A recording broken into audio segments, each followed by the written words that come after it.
এবারে যখন আমরা সেলের কথা বলবো তখন কিছু সায়েন্টিস্টদের কথা আমাদেরকে জানতে হবে।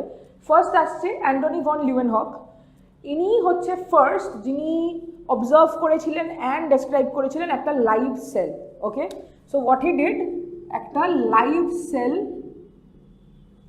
First observed and described what is a live cell. Okay, তারপরে আমরা এখানে দেখতে পাচ্ছি লেখা আছে রবার্ট ব্রাউনের কথা।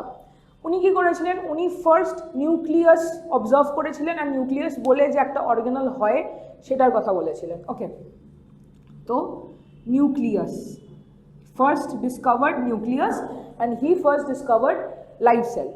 ওকে, এবারে যখন আমরা সেলের কথা বলছি তাহলে একটা কনসেপ্ট আসবে, সেটা হচ্ছে সেল থিওরি।